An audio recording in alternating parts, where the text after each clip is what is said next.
Hey guys, Connor here. I won't be in this episode, it'll just be Rebecca, but big thanks to her for doing an episode for us. Karl and I have both got just, all sorts of stuff we have to take care of in our lives. Like everything on my end has been delayed, like everything of mine, But hopefully, we'll be back to it soon.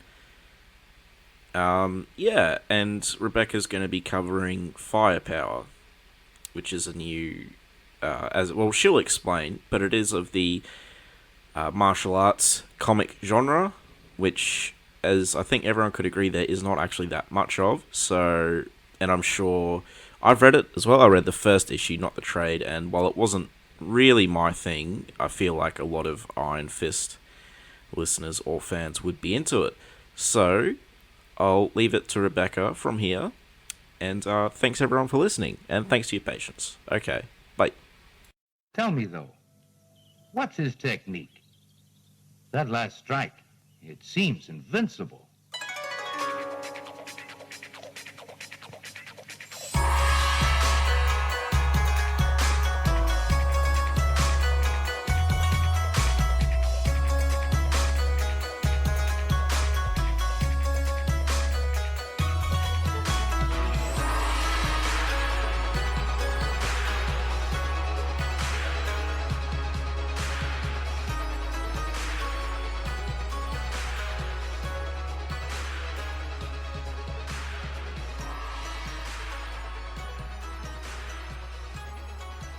Hi, and welcome to the Immortal Iron Fist Sons of the Dragon podcast. This week you've just got me, Rebecca.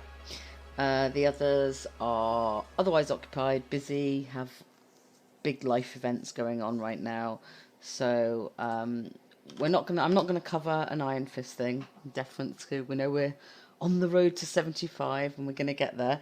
But I thought instead of doing anything more ambitious, I would look at a comic that is somewhat similar to Iron Fist. And before I do, I just want to give a thank you to all our Patreons, Ray, Kevin, and Karl. Thank you very much for making this possible.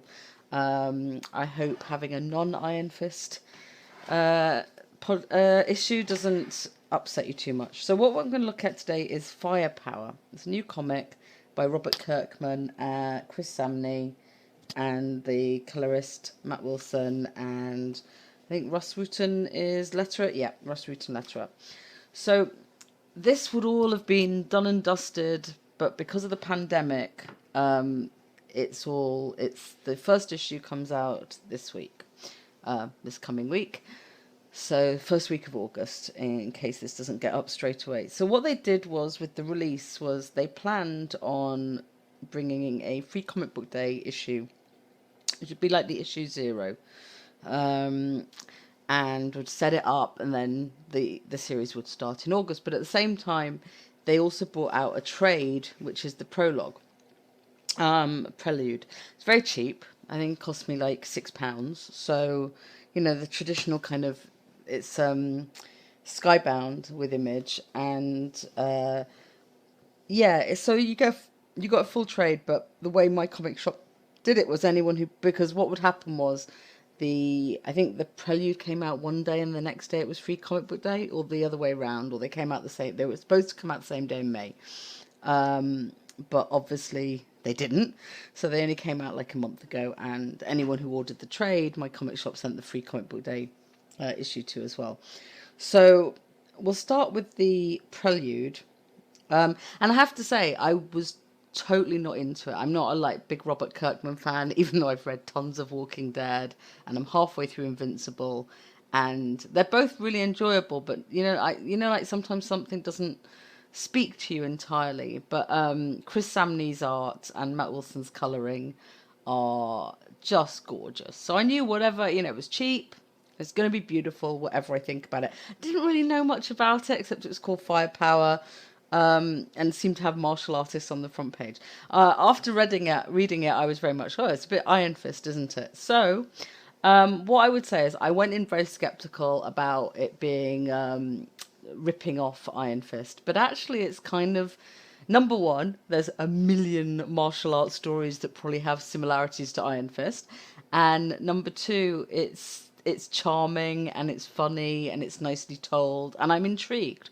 So I'm probably going to keep with it. I don't know if I'll keep with it on a monthly basis or just buy the trades, because I think that's the problem with the way they went about it, is that like now I've got a trade, I'd almost rather have a full run of trades of it. But it is, I can't describe how beautiful it is. So I'm just going to flick through it and go through some of the key story points, because in case you don't want to buy the prelude, but you do want to start with issue one.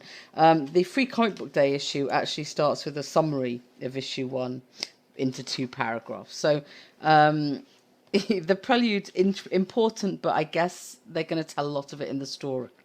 So it starts off on a mountain range, snowy mountain range, with a man and his huge backpack, and he's going through the snow, and he makes himself a fire, and he looks at this picture, which is 2 parents and a baby. And, you know, you can assume from that they're probably his parents, but you don't know. He's, we find out later, he's American Asian, but the baby, you know, they're all clearly, well, the mother and the baby in the picture are clearly Asian. You don't initially see the dad. So you see him struggling through the mountains until he collapses in the snow. Then he sees a butterfly, and he follows the butterfly, and he eventually collapses on a set of stairs. So seem familiar? A little bit. No dead, no wolves. And then you get a picture of a little old guy with headphones and a baseball cap and Nike trainers and a stick, asking, why have you set foot in the sacred temple, blah, blah, blah. I've come here to train. And the guy brings him up and says, well, show me what you've got. And each attack he uses, he goes, oh, you learnt this from Master wherever. Master Chan, Master Ping, and he's like, yeah, I did. And then they come to the last move, and he's like, how did you do that? And he said, I learnt it from you while you were fighting me. So he gets invited to join the temple and train, and we find out his name is Owen Johnson. And the guy, the little guy, they empty his backpack and they take all his worldly goods, and the little old guy's super happy to find a iPod, I should say. And Owen's like going, oh, you know, you click the wheel and everything. Like, he's now, I know how an iPod works. It better be charged. Then he goes to eat, and they give him a bowl of uncooked rice, and he's like crunching it and whatever. And then this female student of the school comes and shows him how to cook the rice with his hands. And I think they kind of explain that they're there to learn this technique that uses the energy around them to create heat. So that's why the Order of the Flaming Fist. So so then he gets his first little guy who resents him being there, pushes him around a bit until the little old guy, and I apologise, I'm not going to go through all their names, takes him on a little tour, and eventually he gets to this big double door. Well, first of all, you see a statue of the founder of the school, Master Shaw, who is said to have be standing guard for so long he turned into stone, and it's foretold he'll emerge when needed. You know, I think we know what might happen at some point in the story, and carry on with the tour, and eventually he gets this big double door, which he says is the guard standing there is called the Dragon Keeper. And Owen's like, oh, you expect me to believe there's a dragon? And he's like, no, I just said that guy's called the Dragon Keeper. And explains nothing else. And then here's the food storage, blah, blah, blah. Here's where you sleep. Owen's lying in bed, and he can see the old guy is out there still practicing his martial arts next to this pillar that apparently Master Shaw put a fireball into. And he's the only one who's been able to master this technique of actually creating fire with his hands. So that's what he's training to do. And then Owen makes friends with the girl, Ling Zan. She trains him a bit, and she's like, you know, hit me as hard as you can. And he actually hits her, and she's like, yeah, whatever. And they have a spar. And he seems to push her back with a sort of ball of heat, not quite flame, then catches her.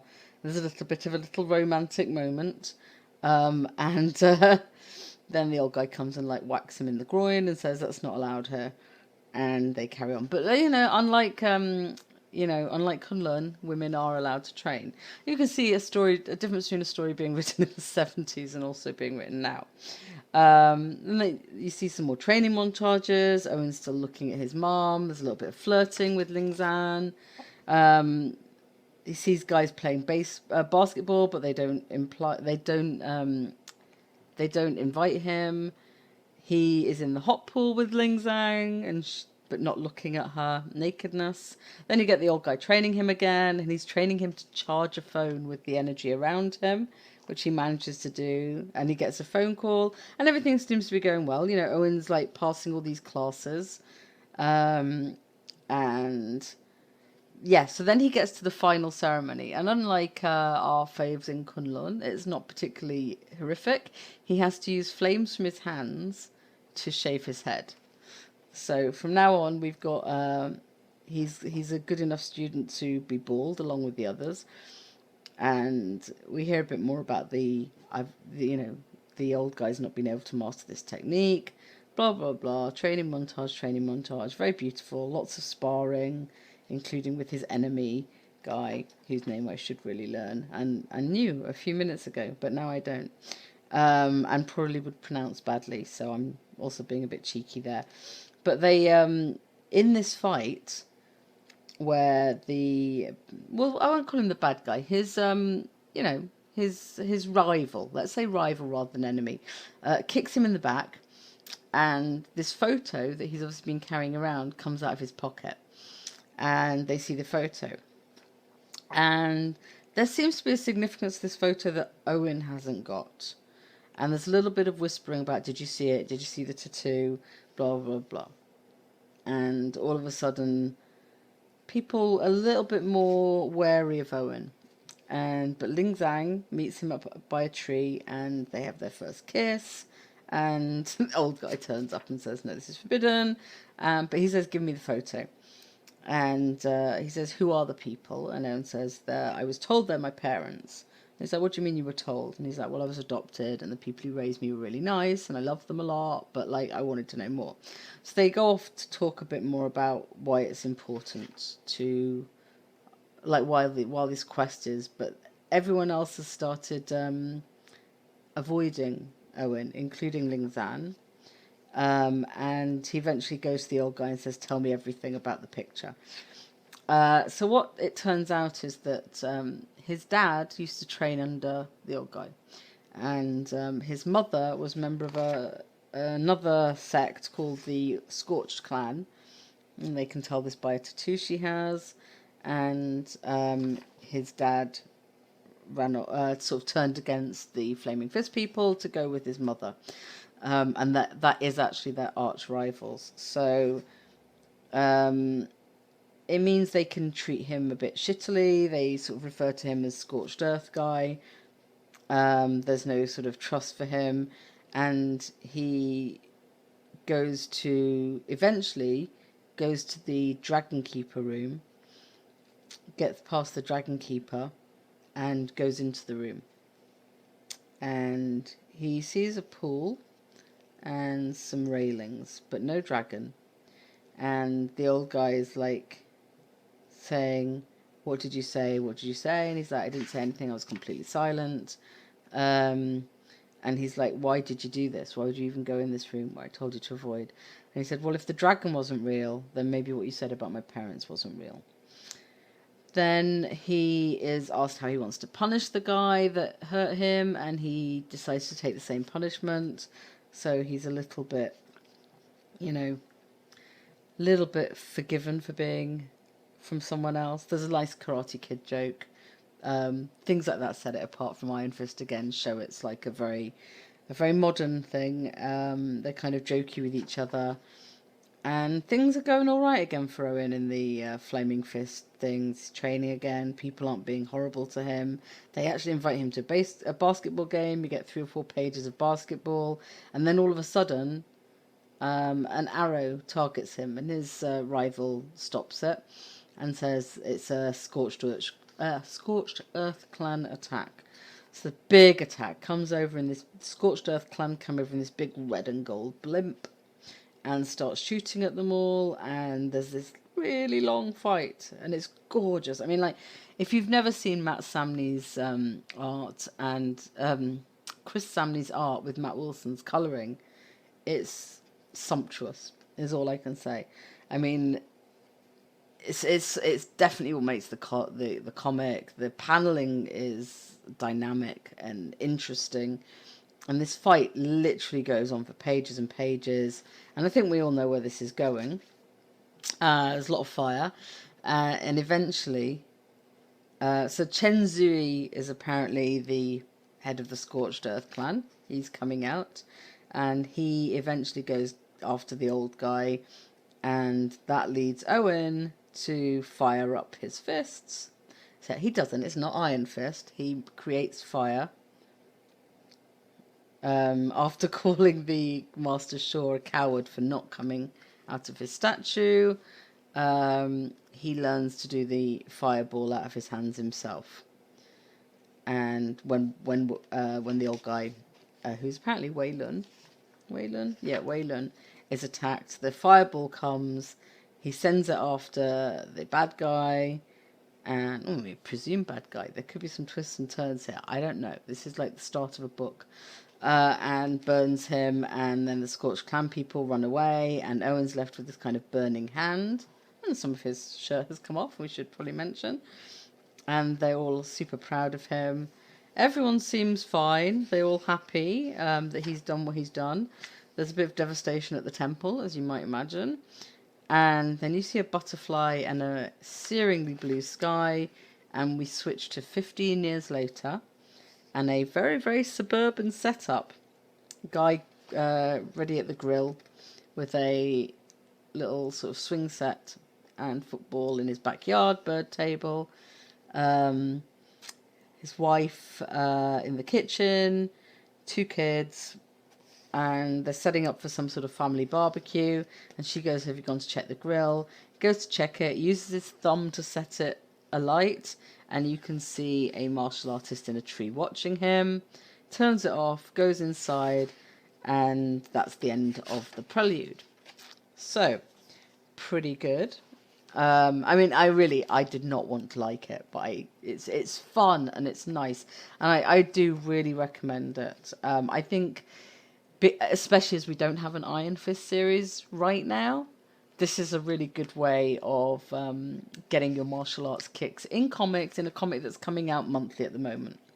So then we get to the free comic book day one, which is let's say the issue 0. I think it's actually marked issue 1, so I think this week is issue 2. So if you can pick it up, you probably want to. It'll probably be in the first trade as well. And we see here he also has a dog. So he has 2 children. I think they're Haley and Dougie, and his wife. I'm not sure if he names her, but we'll see. The dog's called Peanut Butter, which is adorable. And they're setting up for this family barbecue, and they've forgotten hot dog buns. So Owen and his daughter race to the store to go get the hot dog buns. She really wants to race him. And we see that he kind of cheats and goes up in the trees, and he gets there before her, and she's like, "Someday you're going to have to show me why." And so he meets his rival in the supermarket, all in a suit, looking very American. They've all got hair now. Very, very nice, slick back. Typical Chris Samnee hair, if you've seen any of his art, especially on things like Cap and Superman.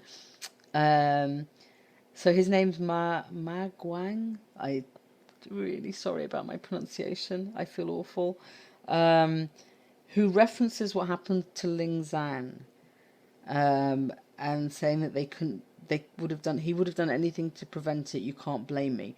So something's happened, and Owen's clearly left them, and he's a bit annoyed. But he hides it from his daughter, who is off talking to her boyfriend, or boy. It's not determined if she's boyfriend, but she jokes about it being her boyfriend. Then they get home, and we switch to family barbecue. We meet his adopted parents.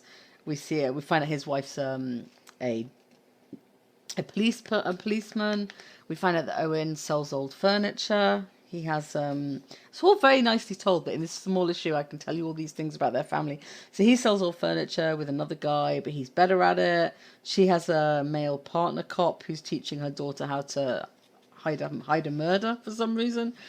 I'm not going to say ninja guy, the martial artist guy in the tree is still watching them.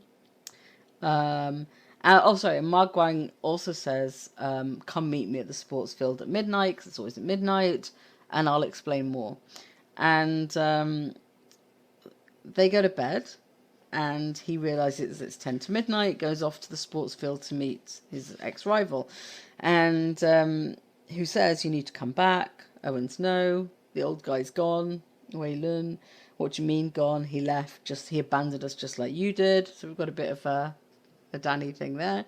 And then finally says he didn't kill Ling Zan Owen. Like whoever it is, because Owen says, is he still there? And it's something about Chu Feng. I don't remember who that is. So Mark Gwang says most people think that Owen killed Ling Zan, and they start a bit of a fight. And he goes, well, I don't think it. You see, Owen can still do the flame ball, and he's like, but her body was burnt, which is why they think. And Owen says, I know, you'd never hurt her, blah, blah. They have a big hug, it's very sweet. And he says, go. And Mark Gwang's final comment is, you can't hide forever. If I can find you, who else can? And then we see Owen go back to checking on his kids, going to bed with his wife, and the martial artist ninja guy is on the ceiling of his bedroom, and you see a slight awareness of it. And that's it. And that we're ready for... Oh, and actually, in the back of the 0 issue, or the 1 issue, there is a proper little summary of what happened in the prelude, so you don't really need it.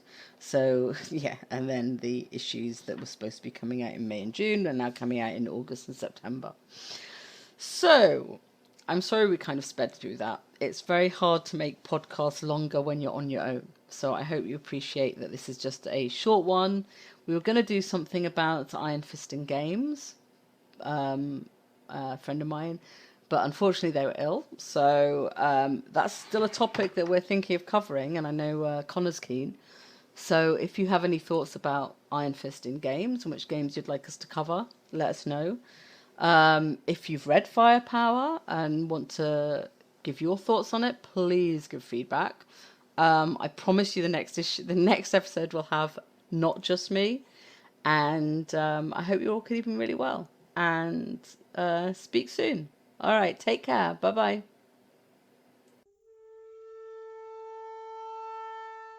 Iron Fist and all other characters in these comics are properties of Marvel and Disney.